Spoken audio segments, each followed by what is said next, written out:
이런, 늦겠다.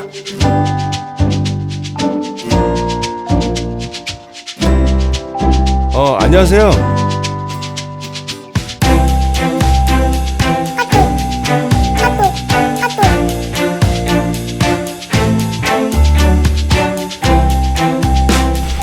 야, 너 뭐야 이거? 똑바로 못해 이거?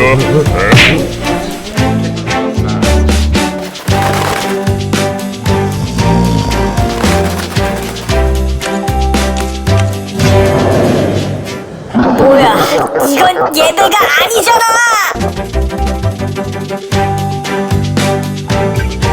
도와드릴게요.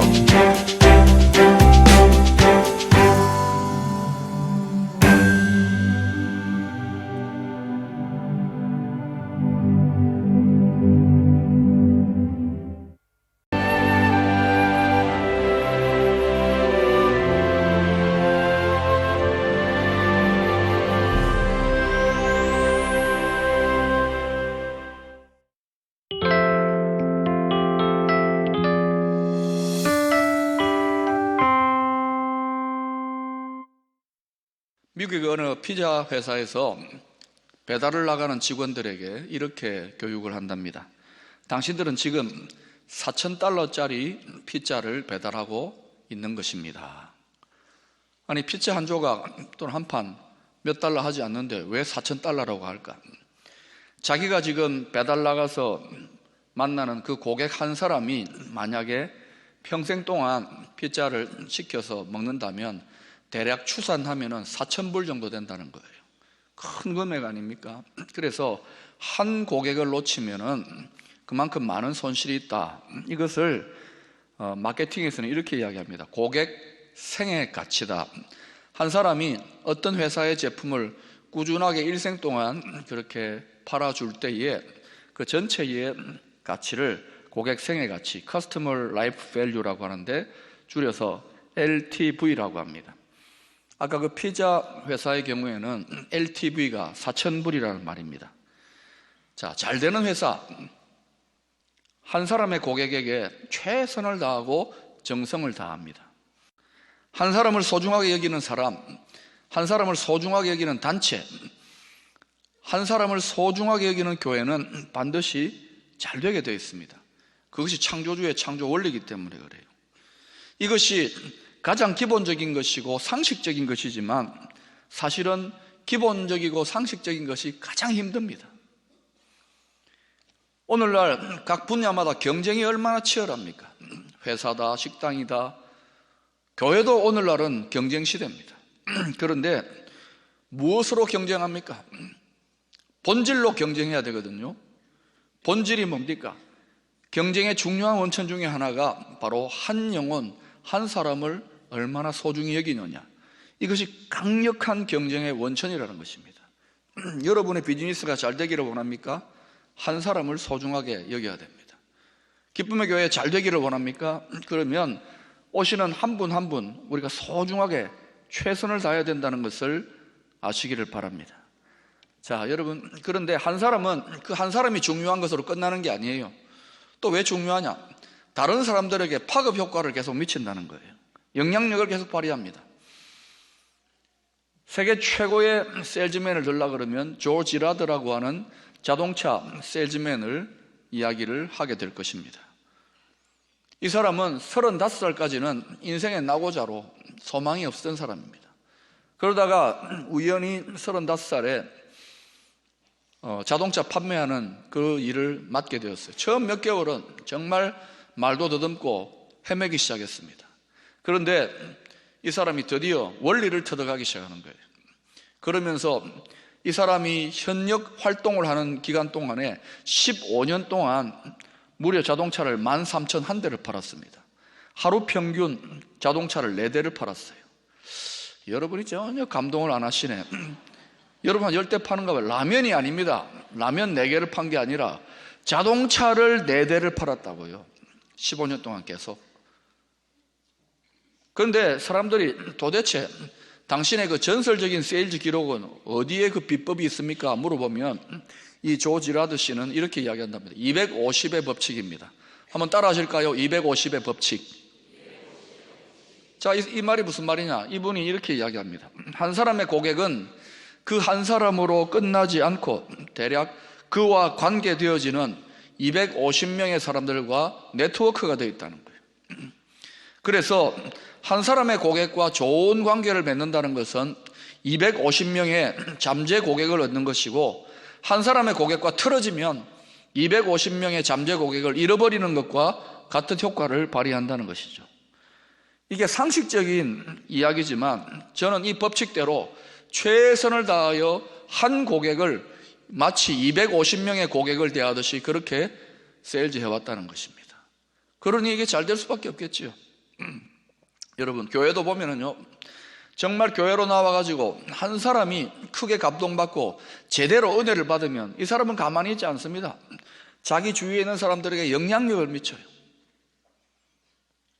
그러니 거꾸로 돌아보면 한 사람이 교회로 와서 상처를 받고 실망을 하면은 그냥 가만히 있지 아니고 250명 이상의 사람들에게 영향을 미칠 수 있는 거예요. 그러니 한 사람이 얼마나 중요한지요. 교회가 좀 크다고 여러분 한 성도 한 성도를 과소평가하면 안 되는 거예요. 저도 이 부분에서 오늘 말씀을 준비하면서 성도들을 큰 숫자로 군중으로 보지 아니하고 한 영혼으로 봐야 되겠다. 오늘 새벽에도 말씀을 들고 기도로 준비하면서 이 기도를 다시금 되뇌이고 다짐했어요. 오늘 본문은 한 사람의 중요성에 대해서 언급하고 있습니다. 12절부터 19절까지 한 사람이라는 단어가 무려 9번이나 나옵니다.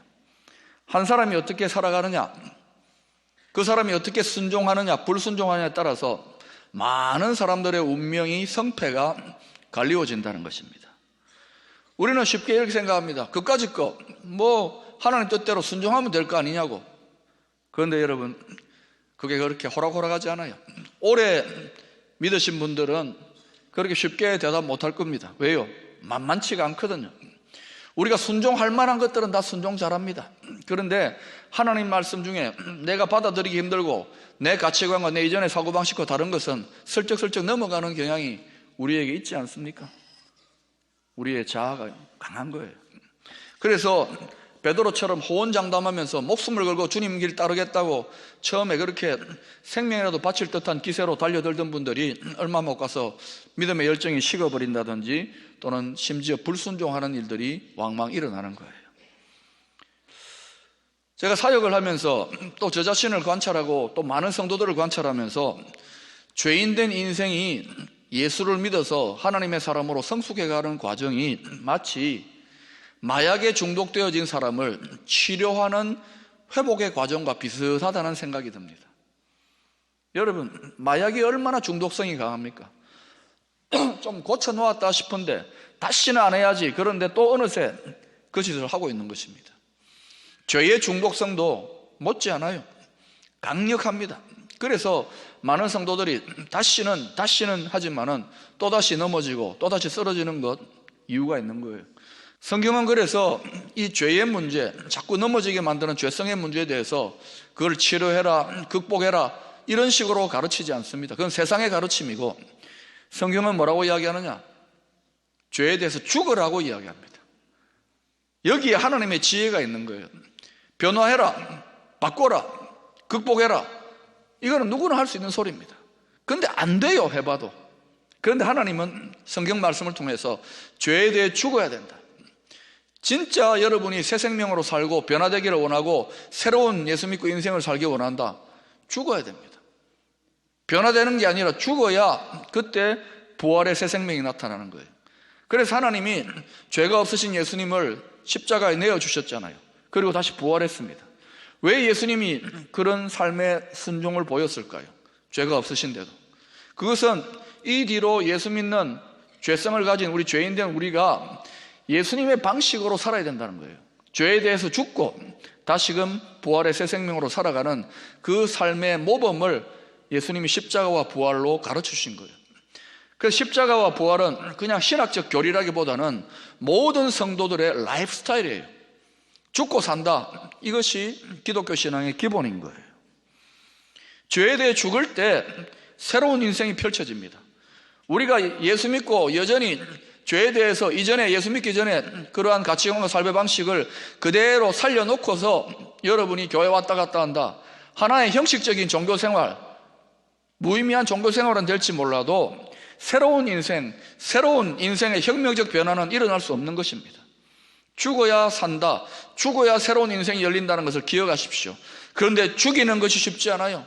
성질 하나 죽이는 것도 힘든데, 그러나 이 십자가를 통과해야 부활의 새 인생이 펼쳐진다는 것을 기억하시기를 바랍니다.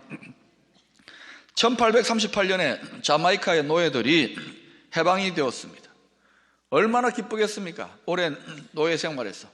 그래서 그들이 커다란 관을 하나 만들어 가지고 자기들이 노예 생활할 때 쓰던 자기들의 억압하던 물건들, 뭐 채찍이라든지 쇠고랑이라든지 고문 기계 같은 것들, 또 자기들이 노예 때 입었던 더러운 옷이나 사용했던 식기들, 이런 모든 노예 때의 물건들을 관에다 집어넣습니다. 뚜껑을 닫고는 땅을 파가지고 관을 묻었습니다. 그리고 그 묻어놓은 관 앞에다가 큰 비석을 세웠어요. 그 비석에 뭐라고 새겨넣느냐? 노예의 무덤하고 새겨놓았습니다. 자, 그런데 왜 이렇게 관을 묻고 노예의 무덤이라고 했을까요? 지긋지긋하다는 거예요. 이제 노예 생활 청산하고 싶다는 것이죠. 그런데 여러분, 노예로 있을 때 물건을 파묻었다고 해서 노예의 무덤이라고 해가지고 노예 근성, 노예로 살 때의 그 습관과 생각과 사고방식에서 자유하게 되는 건 아닙니다. 지금 100년이 지났는데도 그들 속에 여전히 잔재들이 남아있는 거예요. 노예 근성과의 싸움이 남아있는 거예요. 마치 우리가 오래전에 일본에게서 식민지 지배에서 해방되었는데도 우리의 언어 생활이나 곳곳에 잔재가 남아있는 것과 비슷한 거예요. 사랑하는 여러분, 노예 근성을 죽이는 싸움은 자메이카 사람들 안에만 있는 것이 아닙니다. 오늘날 예수 믿고 새 인생을 살려고 하는 우리들 안에도 죄에 노예된 노예 근성이 우리 안에도 일어나고 있다는 것이죠. 이것과 싸우는 싸움은 우리들 가운데도 있어요. 만약 여러분이 싸움이 없다, 그러면 예수 믿고 여전히 노예 상태로 있다는 것을 말하는 거예요. 여러분, 열매를 바꾸려면 어떻게 해야 될까요? 우리 삶의 열매를 바꾸려면 농사 짓는 분들에게서 배워야 됩니다. 열매를 바꾸고 싶다면 종자를 바꿔야 돼요. 씨앗을 바꿔야 되는 거예요. 좋은 씨앗을 심으면 좋은 열매를 맺고 나쁜 씨앗을 심으면 나쁜 열매를 맺는 거 당연한 거 아닙니까? 죽음에 이르는 사망의 열매, 심판의 열매를 맺는 씨앗을 심어놓고서 아무리 걸음을 잘하고 가지치기를 잘하고 그게 뭡니까? 선행이다, 봉사다, 수련이다, 윤리도덕이다, 철학이다, 고상한 것들 다 갖다가 걸음 주고 가지치기 해도 씨앗이 잘못되면, 씨앗이 사망의 열매를 맺는 사망의 씨앗이면은 결국은 심판의 열매, 사망의 열매밖에 못 맺는 거예요. 그러면 길이 뭡니까? 씨앗을 바꿔야 되는 거예요. 그래서 예수를 믿는다는 것은 예수 씨앗을 심는 것을 말합니다. 우리 영혼에 썩지 아니하는 하나님의 말씀, 이 말씀이 우리 영혼의 구원자가 우리에게 영생 주시는 분이 예수님이다. 그 말씀을 씨앗으로 심는 거예요. 그래서 예수 씨앗, 성령의 씨앗, 하나님 말씀의 씨앗을 심은 자는 잘 가꾸게 되면 어떻게 되느냐? 그 결과로 성령의 열매, 영생의 열매, 축복의 열매를 맺는 줄로 믿습니다. 새 인생을 살기 원하면 노력하고 바꾸고 선행하고 뭐 공덕을 쌓고 그게 아니라니까요. 씨앗을 바꿔야 됩니다. 종자 자체를 근본적으로 바꾸지 않으면 안 된다는 것입니다. 그것이 기독교 신앙의 기본 진리고 여기에 하나님의 놀라운 지혜가 숨어 있는 거예요. 여러분, 이 세상에 죄가 아무리 많아도 하나님이 예수님을 통하여 우리에게 주시는 그 하나님의 은혜가 훨씬 더 크다는 사실을 믿으시기를 바랍니다. 이거 믿어야 돼요. 우리는 자꾸만 눈에 보이고 관찰되어지는 모습을 보면은 불의하고 죄가 많고 악한 일들을 자꾸 경험하잖아요. 그러다 보니까 우리가 어때요? 야, 예수 믿어도 소용없다. 하나님의 은혜가 역사한다는데 왜 이 모양이냐? 자꾸 패배의식과 주눅들은 그런 일들이 많이 있습니다. 근데 하나님의 은혜가 더 크다는 사실을 믿어야 돼요. 믿어야 돼요. 아멘을 좀 하세요. 믿어야 됩니다. 믿어야 돼요. 사랑하는 여러분, 15절에 보니까 하나님의 은혜에 대해서 이렇게 설명합니다. 여러분이 읽어보실까요? 시작.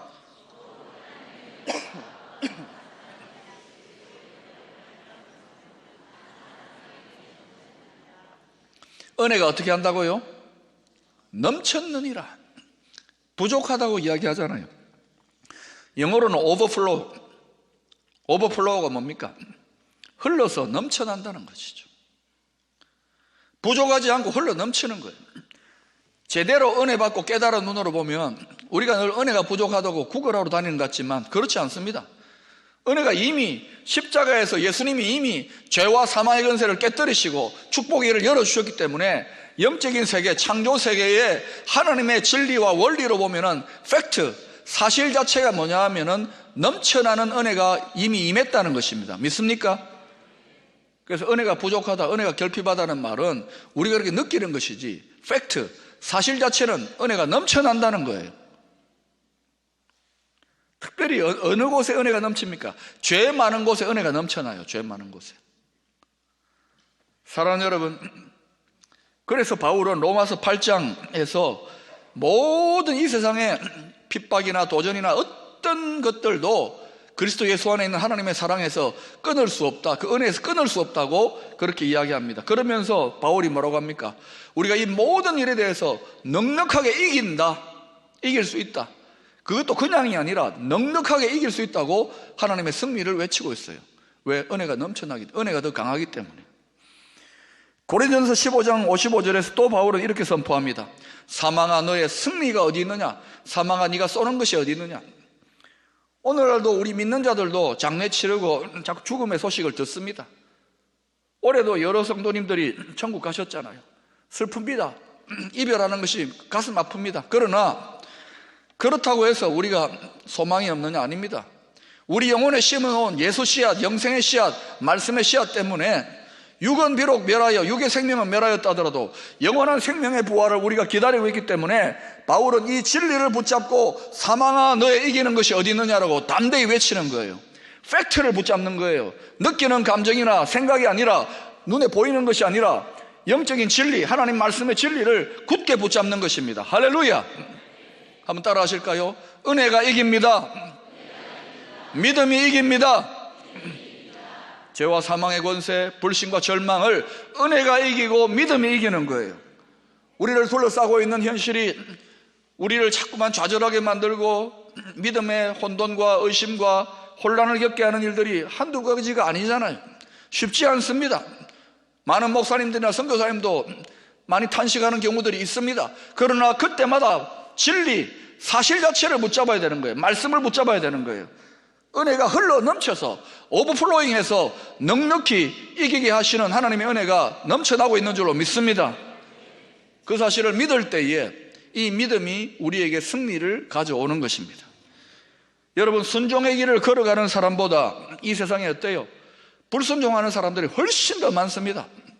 그리고 믿는 자들 안에도 적당한 순종은 하시지만 온전한 순종, 철저한 순종, 인생 끝까지 순종하는 성도는 그렇게 많지 않아요. 왜 그럴까요? 순종의 길이 좁은 길이기 때문에 그래요. 예수님이 걸어간 온전한 순종의 길이 좁은 길이에요. 그러나 분명히 우리는 알잖아요. 좁은 길이지만 그 길은 힘들고 좁은 길이지만은 열매를 많이 거둘 수 있는 축복의 길이요, 생명의 길인 줄로 믿습니다. 그래서 여러분, 좁은 길로 갈 수 있기를 축원합니다. 저는 요즘 신앙의 위인전들의 전기를 읽고 있습니다. 그분들이 다 평탄했느냐? 아닙니다. 많은 어려움들을 믿음으로 극복했어요. 그런데 이미 시대가 많이 흘렀습니다. 최소한 50년, 100년, 200년, 300년 지나왔는데 그분들의 전기를 읽으면서 그분들은 아직도 죽었는데도 불구하고 그들의 믿음으로 말하고 있는 거예요. 열매를 계속 거두고 있는 거예요. 심지어 예수님, 온전한 순종의 길을 걸어간 믿음의 영웅 예수님도 2000년이 지났는데 그냥 십자가에서 개죽음한 게 아니지 않습니까? 패배한 게 아니에요. 루저가 아니에요. 예수님 온전한 순종의 길을 걸어가신 그 길을 통하여서 지금 2000년이 지났는데도 계속해서 열매를 거두고 구원과 생명과 축복의 열매를 거두고 있지 않습니까? 좁은 길, 순종의 길로 걸어가는 것이 희생이요 낭비가 아닙니다. 여기 오히려 기회가 있다는 것을 확신할 수 있기를 축원합니다. 19절은 이렇게 이야기합니다. 순종의 풍성한 축복에 대해서 한 사람이 순종하지 아니함으로 많은 사람이 죄인 된 것 같이 한 사람이 순종함으로 많은 사람이 의인이 되리라. 한 사람의 온전한 순종 그냥 끝나지 않아요. 하나님의 약속대로 반드시 큰 열매와 축복이 있다는 것을 믿으셔야 됩니다.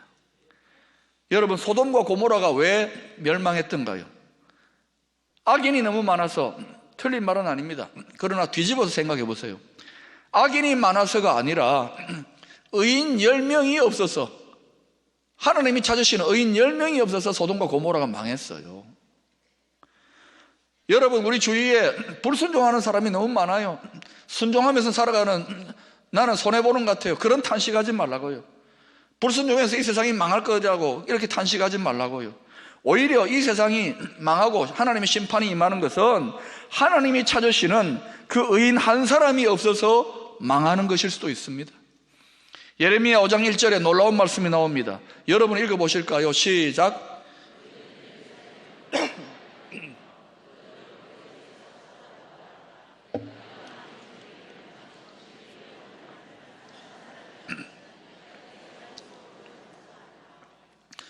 너희가 만일 정의를 행하며 진리를 구하는 자를 한 사람이라도 찾으면 이 성읍을 용서하리라.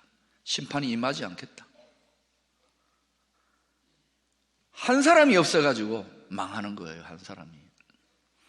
우리가 흔히 하는 말이 있죠. 사람은 많은데 어떤 사람? 쓸만한 사람은 정말 없구나, 이런 말 하잖아요. 하나님은 정말 쓸만한 사람, 그 한 사람을 시대마다 찾고 계셔요. 심판이 아닌 구원의 통로로, 저주가 아닌 축복의 통로로, 절망이 아닌 희망의 통로로 쓰실 그 한 사람을 언제나 눈을 부릅뜨고 찾고 계신다고요. 영적인 혼란과 어둠이 깊었던 사사시대에 다 헤매이고 각기 소견에 오른 대로 마음대로 방탕하게 살았던 그 우상 숭배의 어둠의 시대에 하나님은 사사 한 구원자를 세우셔가지고, 여러 명이 아닙니다, 한 명 들어서 그 시대마다 평화를 가져오셨어요.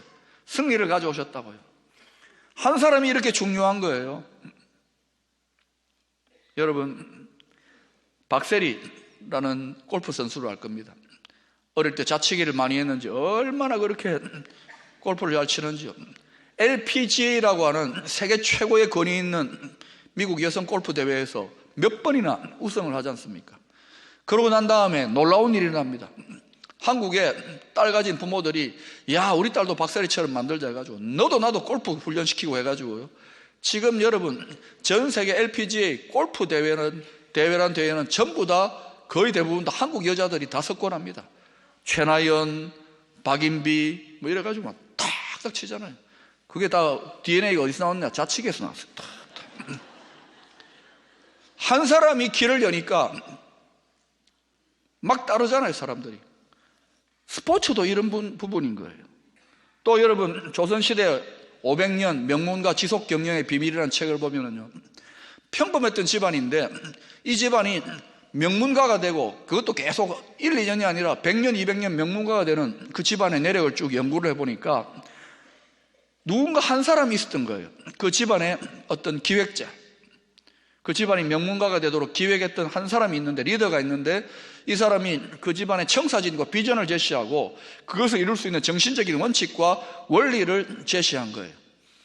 그것을 따라왔던 많은 집안들이 명문가가 되었다고 합니다. 그냥 되는 게 아니라 한 사람이 있는 거예요. 여러분, 예수 믿고 정말 복받은 가정들이 있습니다. 그냥 예수 믿고 뭐 엉터리로 믿고 뭐 대충 이게 아니라 정말 예수 믿고 대대로 복받는 가정이 있어요. 정말 믿음의 명문가가 있다고요. 그런 가정은 반드시 조사를 해보면은 최초에 그 가정에 하나님께서 기준을 바로 세우는 온전한 믿음의 사람, 순종의 사람 한 사람이 반드시 있습니다. 저는 일대 신앙 아닙니까? 제가 부족하지만 우리 후손들을 위해서라도 내가 그런 사람 되고자 애를 쓰면서 목회해요. 여러분 집안에 그런 한 사람이 여러분이 될 수 있기를 축원합니다. 교회도 마찬가지예요. 69년 가까운 이 교회, 70년 가까운 이 교회가 그냥 여기까지 온 게 아닙니다. 분명히 믿음의 선진들, 선배들 중에 그 어떤 한 사람이 있는 거예요. 하나님을 감동시키는 그 어떤 한 사람이 있는 거예요. 앞으로의 70년 또 하나님이 이 교회를 책임지시려면 누군가 그 한 사람이 또 있어야 되는 거예요. 사랑하는 여러분, 한 사람이 제대로, 다니엘 같은 한 사람, 에스더 같은 사람 한 사람이 제대로 하나님 앞에 드려지게 되면 그 가정, 그 가문, 그 교회, 그 민족 전체가 새로운 하나님의 축복과 역전의 인생으로 나아간다는 사실을 기억하시기를 바랍니다. 수천 수만 명이 아니라고요. 저와 여러분이 하나님 찾으시는 바로 그 한 사람 되기를 진심으로 소망합니다.